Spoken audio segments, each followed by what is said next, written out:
नमस्कार दोस्तों, हर्षित द्विवेदी एजुकेशन में आपका स्वागत है। मेरा नाम है विनीत सागर। डेली न्यूज़पेपर एनालिसिस 22 अक्टूबर 2023। आज के इंपॉर्टेंट न्यूज़ आर्टिकल्स कौन कौन से हैं चेक करते हैं। सबसे पहला, Gaganyaan test flight successful, GS paper 1 achievements in science and technology में ये न्यूज़ आपको काम आएगा। सबसे पहले गगनयान मिशन के बारे में कुछ बेसिक डिटेल्स। गगनयान इसरो का, that is Indian space research organisation का एक ह्यूमन स्पेस फ्लाइट मिशन है। इसरो का पहला मैन्ड मिशन भी आप बोल सकते हैं दोस्तों, ठीक है। इसमें 3 एस्ट्रोनॉट्स को हम स्पेस में भेजेंगे, 5 से 7 दिन वो स्पेस में रहेंगे, फिर सेफली उन्हें वापस लेके भी आना है, ठीक है। इस मिशन को प्रधानमंत्री नरेंद्र मोदी जी ने 2018 को अनाउंस किया था, इंडिपेंडेंस डे के दिन, ठीक है। तो ये मैन्ड मिशन होने से पहले, मतलब फाइनल मिशन तो वो होगा कि 3 एस्ट्रोनॉट्स को भेजेंगे स्पेस में, उससे पहले 2 अनमैन्ड मिशंस को इसरो जो है कंडक्ट करेंगे। एक में तो एक रोबोट को भेजेंगे जिसका नाम भी दिया है व्योममित्रा करके, ठीक है। व्योममित्रा बोल सकते हैं, व्योममित्रा, ठीक है। तो ये सब ध्यान दीजिएगा, कभी कभी वन लाइनर क्वेश्चंस में पूछ लेते हैं। तो अभी 2024 में ये होगा, पहले तो 2022 के लिए प्लान था, कोविड-19 पैंडेमिक की वजह से हो नहीं पाया। वैसे ये होगा कैसे, इधर देखिए दोस्तों। GSLV Mark 3 से लिफ्ट ऑफ होगा, ठीक है। एक्चुअली GSLV Mark 3 का एक मॉडर्नाइज्ड वर्जन है LMV Mark 3 करके, उसी में भेजेगा, वो है लॉन्च व्हीकल जो है, ठीक है। तो होगा क्या, 16 मिनट्स में ये कहाँ पे पहुंचेंगे, लो अर्थ ऑर्बिट में पहुंचेंगे। लो अर्थ ऑर्बिट मतलब 2000 किलोमीटर के नीचे जो ऑर्बिट्स है ना, उसे लो अर्थ ऑर्बिट्स या फिर LEO कहते हैं, ठीक है। फिर 5 से 7 दिन स्पेस में रहेंगे, फिर जाके उधर से रीओरिएंटेशन शुरू हो जाएगा। बेसिकली जो मॉड्यूल है उसे वापस अर्थ में लेके आने का प्रोसेस शुरू होगा, ठीक है। तो इसे डी बूस्टिंग कहते हैं। फिर जो क्रू एंड सर्विस मॉड्यूल्स है वो अलग अलग होगा, ठीक है। आपने अलग अलग मूवीज़ में देखा होगा, मैंने आपको हर बार एक मूवी सजेस्ट करता हूं, अपोलो 13 करके, ठीक है। ये स्पेस मिशंस के बारे में अगर आपको पूरी तरह जानकारी चाहिए तो आप ये मूवी देख लीजिए एक बार। एक्चुअली ये तो अपोलो 13 यूएस का, नासा का जो 3rd मून मिशन था, लूनार मिशन था, उसी के बारे में है। अपोलो 13 एक्चुअली एक अनसक्सेसफुल लूनार मिशन था, वो लैंड नहीं कर पाए, ठीक है। पर जो एस्ट्रोनॉट्स गए थे उन्हें वापस सेफली लेके आ पाया, ठीक है। तो ये है अपोलो 13। टॉम हैंक्स इस मूवी में हीरो है। ये मूवी आप 100% देख लीजिए, क्योंकि इस मूवी में सीखने के लिए बहुत है। आपको पता चलेगा ये डी बूस्टिंग कैसे होता है, ठीक है, एरो ब्रेकिंग कैसे होता है, पैराशूट डिप्लॉयमेंट कैसे होता है, ये डॉकिंग कैसे होता है, मतलब ये सब कुछ आपको समझ में आ जाएगा जो भी है। तो देखिए, स्पेस से डी बूस्टिंग शुरू हो जाएगा, सर्विस एंड क्रू मॉड्यूल अलग होगा।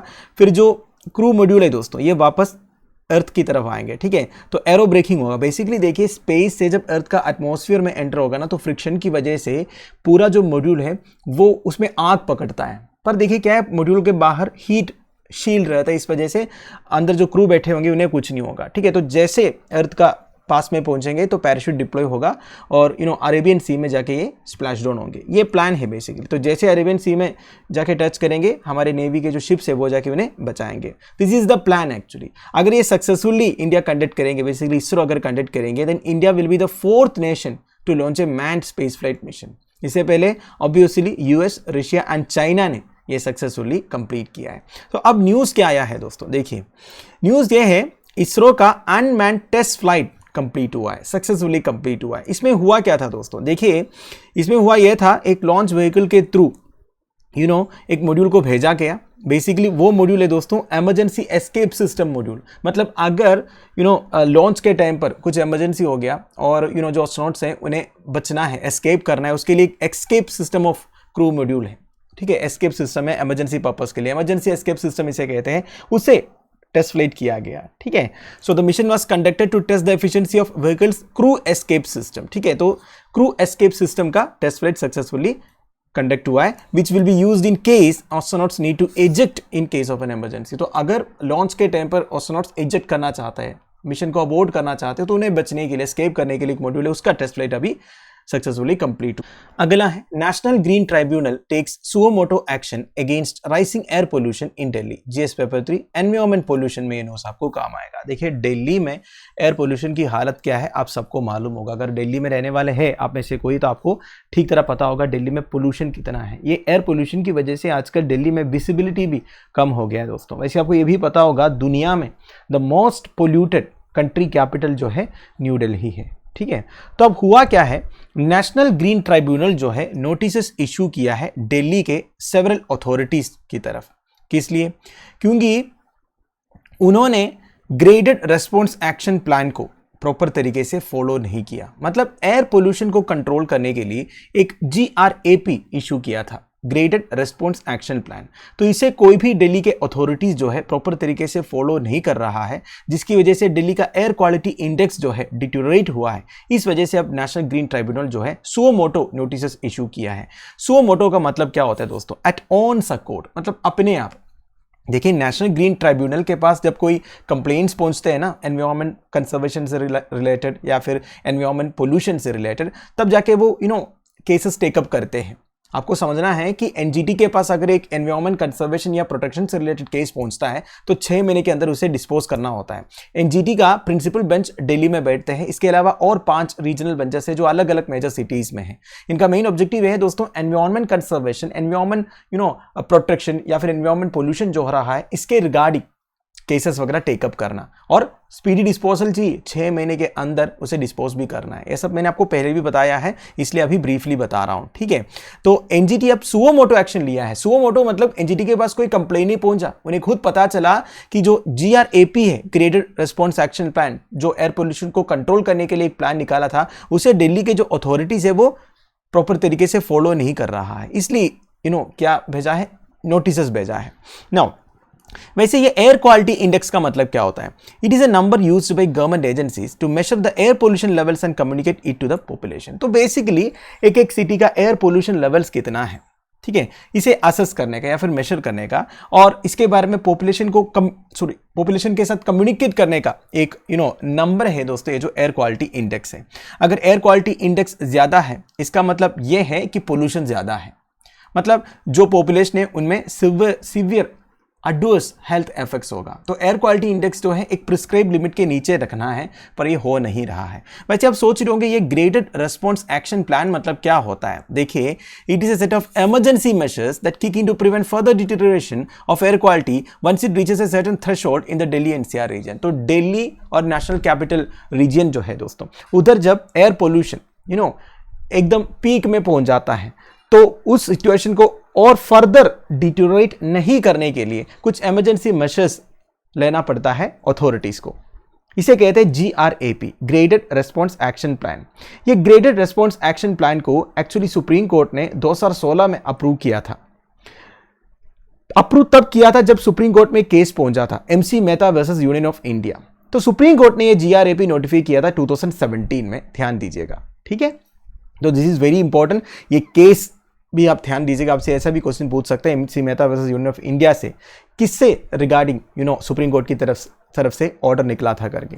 नाउ GRAP का इंप्लीमेंटेशन देख लेते हैं। 2021 से GRAP is implemented by the CAQM। CAQM क्या है दोस्तों? Commission for air quality management. तो जो कमीशन है एयर क्वालिटी मैनेजमेंट के लिए, उन्हें ये इंप्लीमेंट करना होता है, ठीक है। 2020 तक supreme court appointed environment pollution prevention control authority इसे इंप्लीमेंट करता था। मतलब जब भी एयर क्वालिटी इंडेक्स खराब होते हैं तो उसे काउंटर करने के लिए जो भी मेजर्स अडॉप्ट करना है, ठीक है, वो supreme court appointed environment pollution prevention and control authority करवाता था। पर आज की डेट में ये करते हैं CAQM जो है, ठीक है। वैसे EPCA को डिसोल्व किया था 2020 में, और commission for air quality management that is CAQM establish हुआ था, ठीक है। ये ध्यान दीजिएगा। तो कौन है? CAQM, यही इंप्लीमेंट करते हैं GRAP को। CAQM relies on air quality and meteorological forecast by the India Institute of Tropical Meteorology and the India Meteorological Department. ध्यान दीजिएगा, CAQM को एयर क्वालिटी के रिगार्डिंग या फिर मीटेरोलॉजिकल फोरकास्ट के रिगार्डिंग डाटा कहाँ से मिलता है? एक तो IATM से, that is Indian Institute of Tropical Meteorology, second IMD से, इंडिया मीटेरोलॉजिकल डिपार्टमेंट से, ठीक है। तो ये समझ लीजिएगा, GRAP के हिसाब से अब दिल्ली के अथॉरिटीज काम नहीं कर रहा है बोल के नेशनल ग्रीन ट्राइब्यूनल जो है सारे अथॉरिटीज की तरफ नोटिस इशू किया है, ठीक है। दैट्स इट, और ज़्यादा कुछ नहीं है इसमें। वैसे नेशनल ग्रीन ट्राइब्यूनल के बारे में तो मैंने आपको बताया ही था। देखिए, एनवायरमेंट प्रोटेक्शन के लिए एक स्पेशल ट्राइब्यूनल सेटअप करने का शायद सेकंड कंट्री था इंडिया, सेकंड या थर्ड, एक बार कंफर्म कीजिएगा। न्यूजीलैंड ने किया था, ठीक है, और एक कंट्री ने शायद किया है, एक बार आप चेक कीजिएगा, मैंने एक बार आपको बताया भी था। तो ज़्यादातर कंट्रीज में एनवायरमेंट प्रोटेक्शन के लिए कोई स्पेशल एजेंसी सेटअप नहीं किया है, इंडिया ने किया है, ठीक। इंडिया से पहले 1 या 2 कंट्री ने किया, न्यूजीलैंड तो है, इसके अलावा और एक कंट्री एक बार चेक करके कमेंट बॉक्स में बता दीजिएगा। अगला न्यूज़ है, army's project Udbhav to tap indigenous military knowledge, GS paper 3 defence. देखिए दोस्तों, आर्मी का एक नया प्रोजेक्ट है उद्भव, प्रोजेक्ट उद्भव। ये लॉन्च किया है डिफेंस मिनिस्टर राजनाथ सिंह जी ने। ठीक है, प्रोजेक्ट उद्भव का बेसिक ऑब्जेक्टिव क्या है? To integrate India's ancient strategic acumen with contemporary military practices to address modern security challenges and prepare for the battles of the future was formally launched. तो basically देखिए, India में, ठीक है, बहुत पहले, बेसिकली सालों पहले, सदियों पहले हमारे जो राजा रजवाड़े हुआ करते थे, उनका अलग अलग वार स्ट्रैटेजीज भी थे। जैसे कि आपने चाणक्य के वार स्ट्रैटेजीज के बारे में सुना होगा। अलग अलग हमारे जो अर्लियर किंग्स थे, क्वींस थे, इनका अलग अलग मिलिट्री स्ट्रैटेजी हुआ करता था। और ये लिखा हुआ है एंशिएंट टेक्स्ट में, है कि नहीं? तो इससे हमारा मॉडर्न मिलिट्री प्रैक्टिसेस के साथ इंटीग्रेट करना है। तो एंशिएंट स्ट्रैटेजिक एक्यूमेन को कंटेम्पररी मिलिट्री प्रैक्टिसेस के साथ इंटीग्रेट करके मॉडर्न सिक्योरिटी चैलेंजेस को एड्रेस करना प्रोजेक्ट उद्भव का ऑब्जेक्टिव है दोस्तों। ठीक है, तो army's drive to reclaim profound Indic heritage. तो बेसिकली इंडिया का जो हेरिटेज है दोस्तों, एंशिएंट हेरिटेज जो है, उसे रिक्लेम करने का एक कोशिश है। ठीक है, state craft, strategy, diplomacy, warfare, ये सब कैसे होता था पहले, वही तरीकों को हम मॉडर्न मिलिट्री प्रैक्टिसेस के साथ जो है इंटीग्रेट करेंगे। वैसे देखिए, एंशिएंट ट्रीटिसेस आपने सुना होगा, अगर आपने हिस्ट्री ठीक से पढ़ा है तो। अर्थशास्त्र कौटिल्य इसमें लिखा हुआ है, नीतिसारा कमंटका इसमें लिखा हुआ है। तो बेसिकली कौटिल्य का अर्थशास्त्र, कमंटका का नीतिसारा, ये सब में आपको अलग अलग स्ट्रैटेजीज देखने को मिलेगा जो हो सकता है आज भी रेलेवेंट हो। तो इसे अभी मॉडर्न मिलिट्री प्रैक्टिसेस के साथ इंटीग्रेट करेंगे। ठीक है, द कुरल जो तिरुवल्लुवर ने लिखा है, as well as centuries all military campaigns is in tune with the government's directive to इंटरनेज द आर्म फोर्सेस। तो बेसिकली हमारे आर्म फोर्सेस को इंटरनेज करने की कोशिश चल रही है दोस्तों। देखिए, ये जो प्रोजेक्ट है, ये सक्सेस भी हो सकता है, शायद फेलियर भी हो सकता है, ये हम बता नहीं सकते, टाइम ही बताएंगे। क्योंकि हम ऑलरेडी देखिए काफी कंट्रोवर्सीज है, क्योंकि आज की डेट में सारे कंट्रीज जो है state of the art military equipments वगैरह डेवलप करने की कोशिश कर रहा है, और इंडिया जो है हमारा हेरिटेज के पीछे जा रहा है। इस तरह के कंट्रोवर्सीज एंड क्रिटिसिज्म है। फिर भी देखिए दोस्तों, ये सक्सेसफुल होगा नहीं सक्सेसफुल होगा, ये तो टाइम ही बताएगा। हम अभी कोई कुछ बता नहीं सकते, क्योंकि देखिए पुराने हमारे जो वॉरियर्स थे वो भी कोई कम बैडास नहीं थे, ये बात आपको मालूम है। ठीक है, उनके पास भी स्ट्रैटेजीज थे, बस उनके पास इक्विपमेंट्स की कमी थी। सोचिए, ancient warfare and modern equipments को आप इंटीग्रेट करेंगे तो हो सकता है इसका रिजल्ट जो है बहुत ही तगड़ा होगा। पर ऑब्वियसली क्रिटिसिज्म तो होगा ही। पर अभी गवर्नमेंट ने लॉन्च किया है। लॉन्च कौन किया? डिफेंस मिनिस्टर राजनाथ सिंह जी ने। ठीक है, तो जो क्रिटिसिज्म है इसके बारे में मैंने आपको बता ही दिया, इधर लिखा हुआ है। तो प्रोजेक्ट उद्भव का एक ओवरव्यू मैं आपको बता देता हूं। ठीक है, इंडियन आर्मी प्रोजेक्ट उद्भव को इंप्लीमेंट करने के लिए एक एजेंसी के साथ कोलैबोरेट कर रहा है, वो है united service institution of India. ठीक है, नाउ ये प्रोजेक्ट इनिशिएट किया है Indian army. Obviously project Udbhav seeks to rediscover India's ancient wisdom. तो इंडिया का जो एंशिएंट विजडम है दोस्तों, in statecraft, strategy, diplomacy, warfare, ये सबको रीडिस्कवर करने की कोशिश है दोस्तों। ठीक है, तो प्रोजेक्ट उद्भव में हमारे जो हिस्टोरिकल नरेटिव्स है, ठीक है, इन स्टेट क्राफ्ट हो गया, स्ट्रैटेजिक थॉट हो गया, इंडिजिनियस मिलिट्री सिस्टम्स हो गया, ये सबको क्या करेंगे? एक्सप्लोर करेंगे और मॉडर्न वारफेयर के साथ इसे इंटीग्रेट करेंगे।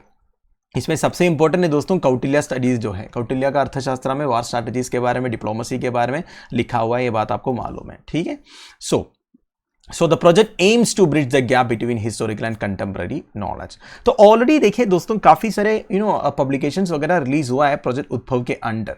ठीक है, अगर देखा जाएगा तो ये book listing 75 aphorisms from ancient text has been released. ठीक है, तो ऐसा एक बुक ऑलरेडी रिलीज हुआ है। और एक पहला पब्लिकेशन आया था जिसका टाइटल था पारंपरिक भारतीय दर्शन, रणनीति और नेत्रीयता के शाश्वत नियम। इंग्लिश में ट्रांसलेट करें तो traditional Indian philosophy, eternal rules of warfare and leadership. इस तरह पब्लिकेशंस वगैरह रिलीज हो भी रहा है। ठीक है, तो यह है प्रोजेक्ट उद्भव। ठीक है, अगला paint brush swift butterfly is photographed for the first time in Himachal Pradesh. GS paper 3 biodiversity में नोज आपको काम आएगा। देखिए दोस्तों, ये स्पीशीज ऑफ बटरफ्लाई का फोटोग्राफी हुआ है कहाँ पे? वेस्टर्न हिमालयास में, बेसिकली हिमाचल प्रदेश में। और ये बटरफ्लाई है पेन ब्रश स्विफ्ट बटरफ्लाई, जैसे कि आप इस फोटो में देख सकते हैं। अब ये जो पर्टिकुलर बटरफ्लाई है, ये इनका ज़्यादा साइटिंग्स नहीं हुआ है, इसलिए अब ये न्यूज़ में आया है। ये पहली बार डॉक्यूमेंट हुआ है दोस्तों, वो भी हिमाचल प्रदेश का चंबा डिस्ट्रिक्ट में।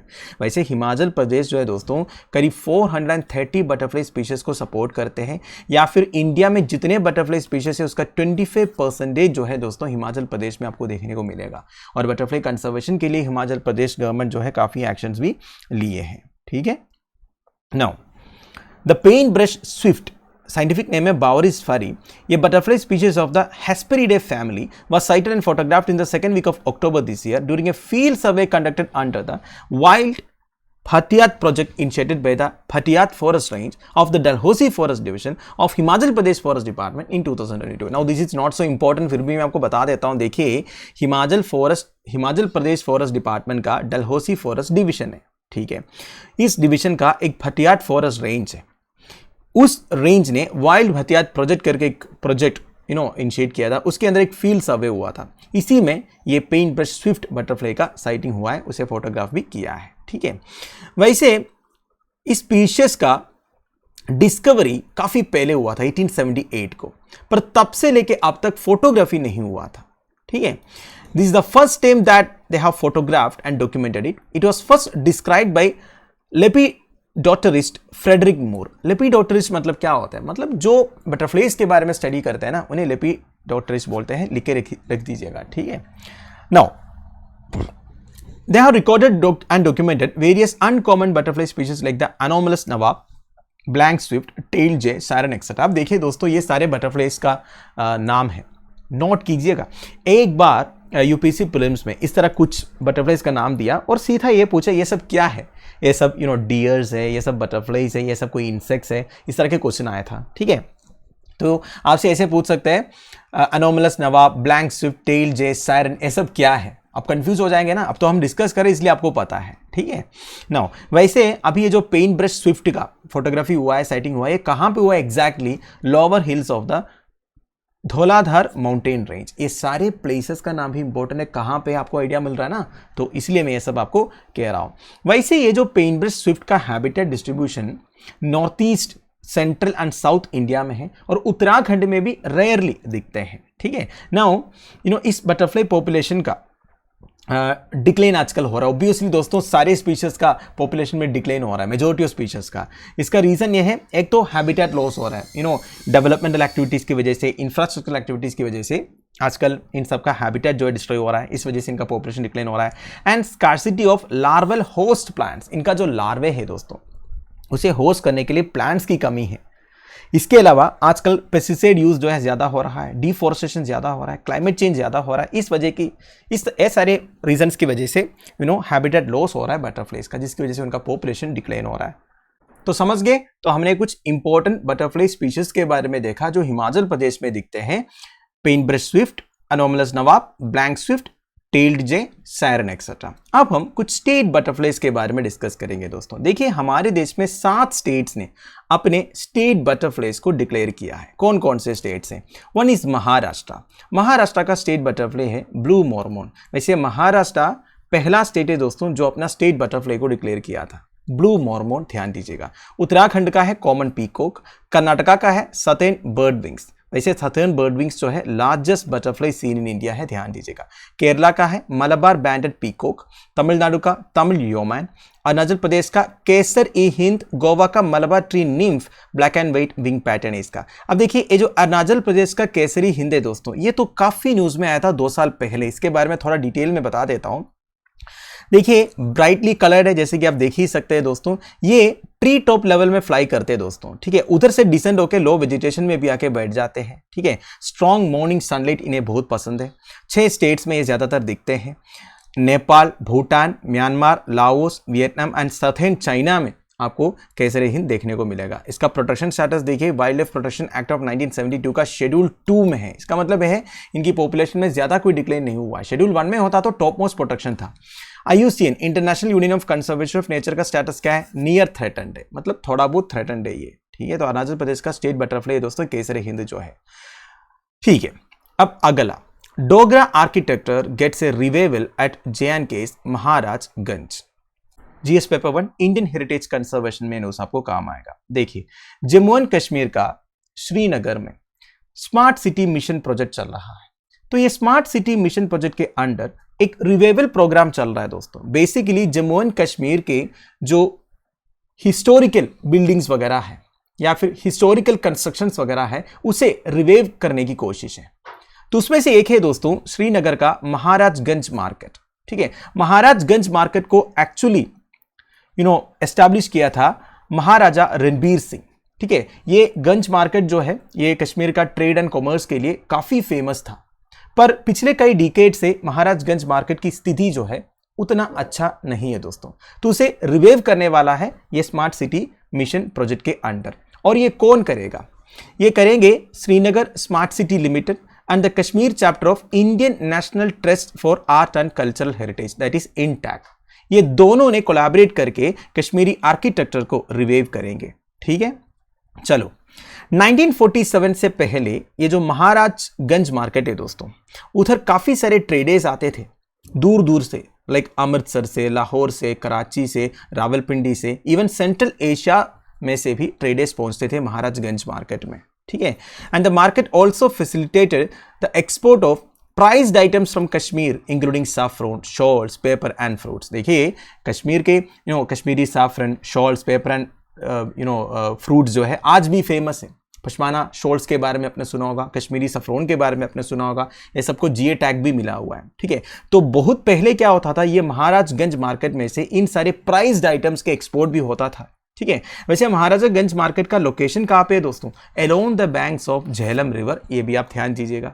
ठीक है, तो ये झेलम रिवर के थ्रू काफी सारे ट्रेडर्स, टूरिस्ट वगैरह पहुंचते थे महाराजागंज मार्केट में, ये बताया जा रहा है। ठीक है, so the Srinagar smart city mission revival programme is likely to throw a spotlight on the city's rich cultural heritage including old shrines, tombs, mosque, temples, gurdwara etcetera. तो बेसिकली ये जो रिवाइवल प्रोग्राम है दोस्तों, इससे इस सिटी का रिच कल्चरल हेरिटेज, लाइक उधर के ओल्ड श्राइन्स हो गया, टूम्स हो गया, मॉस्क हो गया, टेम्पल्स हो गया, गुरुद्वारा हो गया, ये सब के बारे में लोगों को अच्छा आइडिया दिलाने में, लोगों को अवेयर करवाने में भी काम आएगा, ये बताया जा रहा है।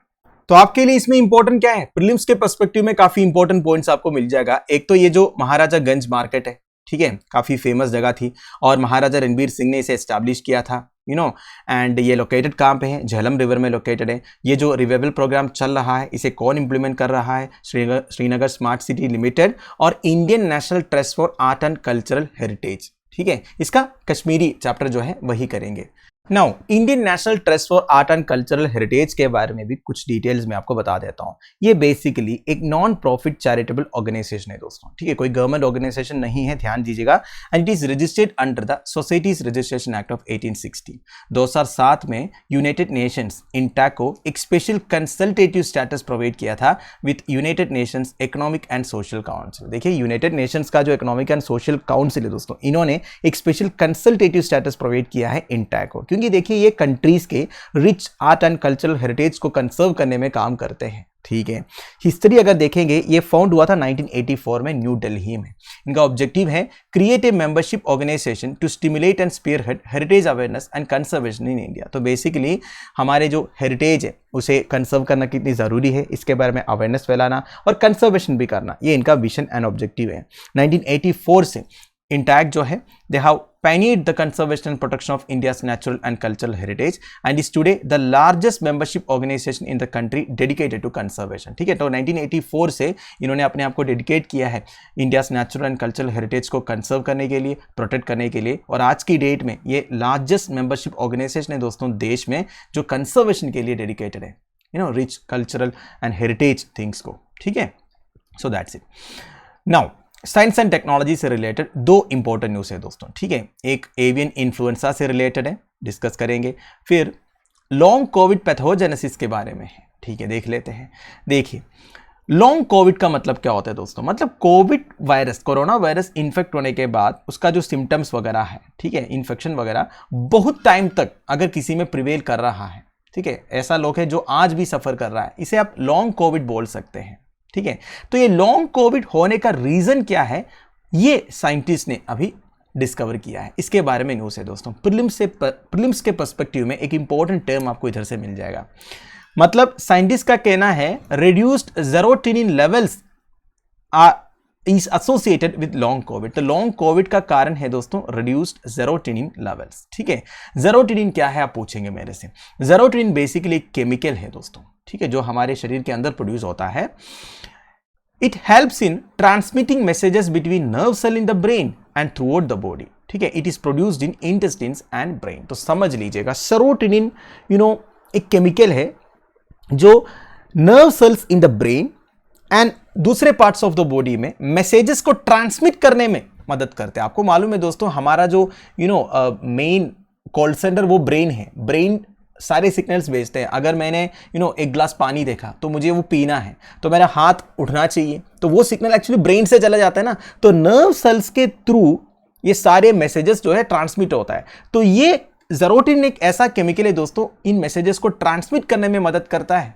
ठीक है, तो serotonin plays a key role in many body functions. हमारे मेजोरिटी ऑफ बॉडी फंक्शंस में सेरोटोनिन एक की रोल प्ले करते हैं। लाइक हमारा mood, sleep, digestion, nausea, wound healing, bone health, blood clotting, sexual desire. ठीक है, serotonin is also known as happiness hormone. ध्यान दीजिएगा। ठीक है, वैसे एक हार्मोन है डोपामिन, आपने सुना होगा। डोपामिन हार्मोन है या केमिकल है, एक बार बता दीजिएगा दोस्तों, मैं भूल गया। डोपामिन हैप्पीनेस के बारे में सुना, तो डोपामिन के बारे में मुझे याद आया, इसलिए मैंने बताया। ठीक है, जो भी है। तो सेरोटोनिन को हैप्पीनेस हार्मोन कहते हैं दोस्तों। It creates a long lasting feeling of happiness और वेलबींग। तो सेरोटोनिन हमारे शरीर में एडिक्वेट होने से हमें एक long lasting feeling of happiness और वेलबींग हमारे अंदर क्रिएट होगा। अच्छी बात है। नाउ ये सेरोटोनिन मैंने बोला इंटेस्टाइन्स एंड ब्रेन में प्रोड्यूस होता है। तो सेरोटोनिन प्रोड्यूस होता है ट्रिप्टोफैन से। वेरी इंपॉर्टेंट पॉइंट, अगेन ध्यान दीजिएगा। ठीक है, ट्रिप्टोफैन से सेरोटोनिन प्रोड्यूस होता है। ट्रिप्टोफैन क्या है दोस्तों? एक एसेंशियल एमिनो एसिड है जो आपको गट एरिया में, बेसिकली इंटेस्टाइन एरिया वगैरह में देखने को मिलेगा।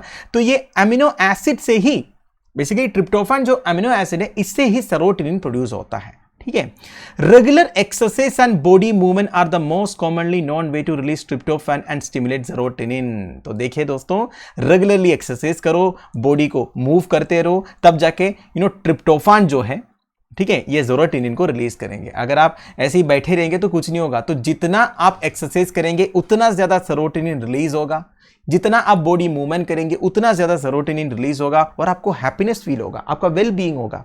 अच्छी बात है।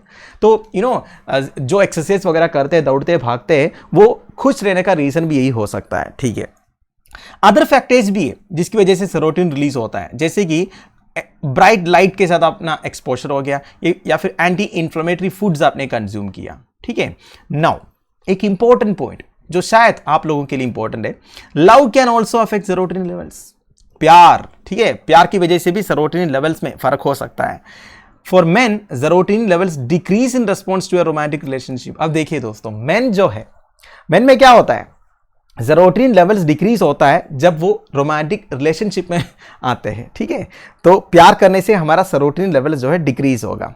पर देखिए विमेन में क्या है ना, रोमांटिक रिलेशनशिप में आने से उनका सेरोटोनिन लेवल जो है अच्छा होता है। अब ये स्टेटमेंट काफी कुछ डाउट्स हमारा क्लियर कर रहा है कि नहीं? अब मैं ज्यादा डीप नहीं जा रहा, आपको समझ में आ गया होगा। क्योंकि देखिए लड़कियां जो है जब प्यार में पड़ जाती है तो उनका सेरोटोनिन लेवल जो है इंक्रीज होता है। अच्छी बात है, तो उनके लिए तो और वेल बीइंग, हैप्पीनेस वगैरह फील होगा। पर हमारा क्या है, अगर प्यार में पड़ गया तो सेरोटोनिन लेवल जो है डिक्रीज होगा। ठीक है, ये सब ध्यान दीजिएगा। ठीक है, आगे से ध्यान रखिएगा। नाउ तो ये सेरोटोनिन लेवल्स रिड्यूस होने के कारण है लॉन्ग कोविड का, या फिर लॉन्ग कोविड की वजह से, सॉरी मैंने उल्टा बोला, लॉन्ग कोविड की वजह से भी हमारा सेरोटोनिन लेवल जो है रिड्यूस हो सकता है। ये न्यूज आया दोस्तों, कुछ रिसर्चर्स ने ये फाइंड आउट किया है। ठीक है, देखिए कुछ इंपॉर्टेंट पॉइंट्स हैं। साइंटिस्ट ने कुछ 1500 इंडिविजुअल्स जिनको लॉन्ग कोविड है उन्हें बेसिकली मॉनिटर किया, तब जाके पता चला डिक्रीज सेरोटोनिन लेवल्स की वजह से उनमें memory problems, brain fog, inability to focus, ये सब वगैरह देखने को मिला। And reduce serotonin levels are seen both during acute कोविड-19 and individuals with long COVID. देखिए जब आपको कोविड-19 होता है ना, बेसिकली अगर कोई कोविड पेशेंट है, एक्यूट कोविड पेशेंट है, उनमें भी रिड्यूस सेरोटोनिन लेवल्स देखने को मिलता है, और वो इंडिविजुअल जिनको लॉन्ग कोविड है। ठीक है, नाउ देखा जाएगा तो सेरोटोनिन लेवल जो है नॉर्मल लेवल्स में आना चाहिए ये एक्यूट इन्फेक्शन खत्म होने के बाद। पर जिनको क्रोनिक वायरल इन्फेक्शन हुआ था, मतलब जिनका इन्फेक्शन बहुत ज्यादा हुआ था, उनमें ये सेरोटोनिन रिडक्शन बहुत टाइम तक देखने को मिलता है दोस्तों। ठीक है, now reduced serotonin levels in people with long COVID might be a consequence of unresolved inflammation induced by viral products. तो रीजन ये बताया जा रहा है दोस्तों, मतलब लॉन्ग कोविड वालों में रिड्यूस्ड सेरोटोनिन लेवल्स होने का रीजन ये बताया जा रहा है कि वायरल प्रोडक्ट्स की वजह से उनके शरीर में जो इन्फ्लेमेशन हुआ है, ठीक है, उसकी वजह से, मतलब उनका जो इन्फ्लेमेशन हुआ है वो ठीक नहीं हो पाया, इसलिए ये सेरोटोनिन लेवल्स जो है उनका रिड्यूस्ड ही रहा. And study found that lower availability of tryptophan. अब ऑब्वियसली दोस्तों, अगर ट्रिप्टोफान जो एक अमीनो एसिड है जो सेरोटोनिन को प्रोड्यूस करने में मदद करते हैं, उसकी अवेलेबिलिटी अगर कम होगा तो फिर ऑब्वियसली ये जो सेरोटोनिन है वो प्रोड्यूस ही नहीं होगा. मैंने आपको बोला था सेरोटोनिन को प्रोड्यूस कौन करता है, अमीनो एसिड ट्रिप्टोफैन जो है, ठीक है. तो ये सब इधर बताया जा रहा है. And reduction in serotonin levels leads to reduced activation of vagus nerve resulting in impaired memory. तो ये वेगस नर्व है, ये भी एक इंपॉर्टेंट नर्व सेल है दोस्तों, ध्यान दीजिएगा. तो सेरोटोनिन लेवल कम होने से वेगस नर्व भी ठीक से एक्टिवेट नहीं होगा, जिससे आपका मेमोरी जो है अफेक्ट हो सकता है, आपको ठीक से कुछ चीजें याद नहीं रहेगा. तो ये सब बताया जा रहा है, ठीक है. तो इसमें दो ही इंपॉर्टेंट पॉइंट है दोस्तों, सेरोटोनिन एंड ट्रिप्टोफान. ये दोनों का नाम जो है, इसका पर्पस क्या है, बस आपका नोट्स में इनकॉर्पोरेट कीजिएगा, प्रीलिम्स में पूछा जा सकता है. And the final one science and tech से रिलेटेड है दोस्तों. Avian influenza viruses undergo major evolutionary changes. Avian influenza viruses के बारे में बात हो रही है दोस्तों. देखिए यह बताया जा रहा है, पहला क्या होता था ना, ये जो एवियन इन्फ्लुएंजा वायरसेस है, जिसे आप H5 इन्फ्लुएंजा वायरसेस कह सकते हैं, ये ज्यादातर दिखता था एशियन रीजियंस में, ठीक है.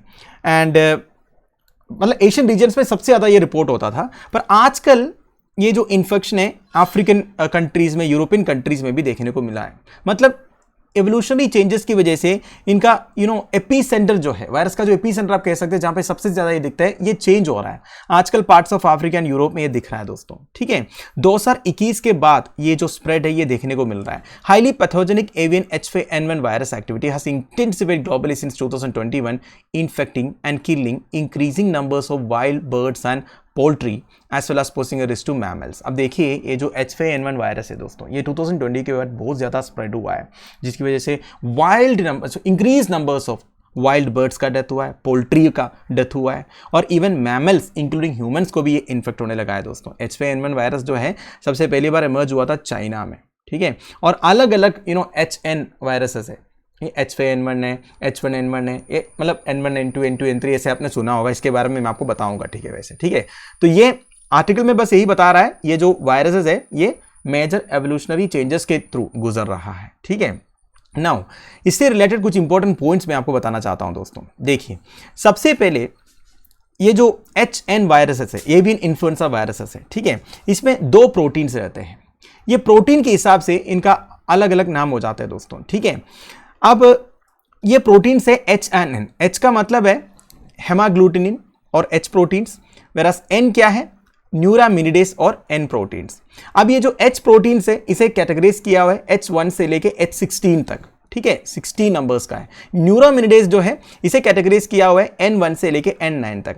अब ये H1 to H16, N1 to N9 में किसके साथ मिंगल हो रहा है, मिक्स हो रहा है, उसके हिसाब से अलग अलग वायरसेस का कॉम्बिनेशन होगा. जैसे कि H5N1 मतलब क्या हो गया, H5 हेमाग्लूटिनिन का H5 और न्यूरामिनिडेस का N1 एक साथ हो गया, ये हो गया H5N1 जो है, ठीक है. So many different combination of H and N proteins possible है. Each combination is considered a different subtype and can be further broken down into different strains. तो एक एक कॉम्बिनेशन को एक एक सबटाइप माना जाता है, और एक एक सबटाइप का अलग अलग स्ट्रेन्स भी बन सकता है, ठीक है. यह बताया जा रहा है दोस्तों. अब देखिए इसमें एक एक कॉम्बिनेशन का पैथोजेनिसिटी जो है, स्प्रेडिंग रेट जो है, क्या बोलते हैं, फैटालिटी रेट जो है, ये सब चेंज हो सकता है, और एक एक स्ट्रेन जो है एक एक स्पीशीज ऑफ एनिमल्स को भी अफेक्ट कर सकता है, ठीक है.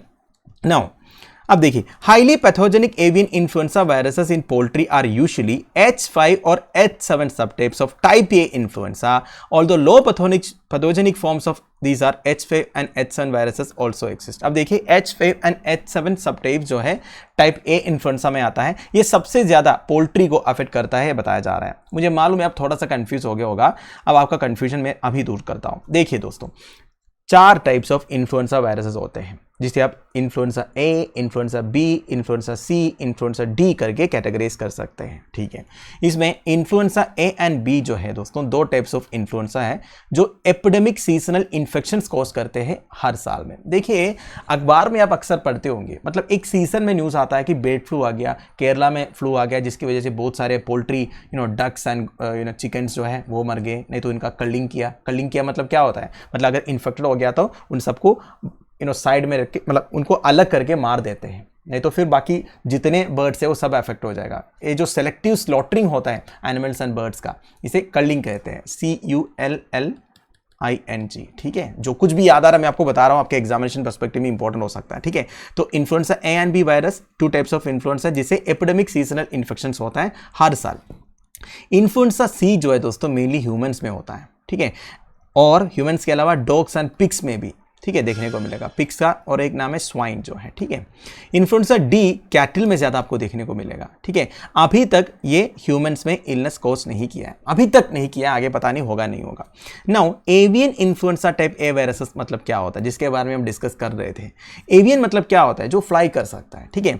Type A viruses are classified based on 2 proteins on their surfaces, ये मैंने आपको बता दिया, H and N, hemagglutinin and neuraminidase, ठीक है। इसका 18 HA सब टाइप्स है, 11 NA सब टाइप्स है। इधर तो 18 बता रहा है, इधर तो मैंने आपको 16 बताया था, एक बार कंफर्म कीजिएगा, शायद 16 है, ठीक है, सॉरी 16 है या 18 है, ठीक है, आप भी चेक कीजिएगा दोस्तों, जो भी है ये, अगर 18 है तो 18 और 11 का कॉम्बिनेशन होगा और अलग अलग वायरस स्ट्रेन्स बन सकता है, ठीक है।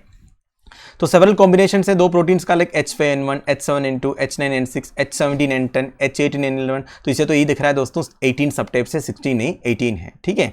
Now all known subtypes of influenza A viruses can infect birds except subtypes H7N10 and H18N11 which have only been found in bats. तो वेरी इंपॉर्टेंट पॉइंट, ये जो टाइप ए वायरसेस है दोस्तों, इन्फ्लुएंजा ए वायरसेस है, इसमें सारे जो subtypes है ये बर्ड्स को इन्फेक्ट कर सकता है, पर दो सब टाइप्स है H17N10 एंड H18N11, ये केवल अभी तक बैट्स में देखने को मिला है, ठीक है, बैट्स में। बाकी सारे जो सब टाइप्स है वो बर्ड्स को इन्फेक्ट करते हैं, ये सब बताया जा रहा है, ठीक है। और आर्टिकल में बस यही है दोस्तों, एवोल्यूशनरी चेंजेस हो रहा है, बेसिकली एपिसेंटर जो है एशिया से बाहर जा रहा है आजकल, ठीक है, ये बताया जा रहा है, ठीक है। सो दैट्स इट, तो हम फिनिश कर देते हैं। आई होप आपको समझ में आ गया होगा। वैसे आज संडे है दोस्तों, आपको मालूम है आज न्यूज़ कम रहते हैं, एंड दो इंपॉर्टेंट साइंस एंड टेक से रिलेटेड आर्टिकल्स भी हमने डिस्कस किया है। लेक्चर की PDF एज यूजुअल आपको टेलीग्राम चैनल में मिल जाएगा, जिसका लिंक नीचे डिस्क्रिप्शन बॉक्स में प्रोवाइडेड है। Thank you for watching, bye bye, have a nice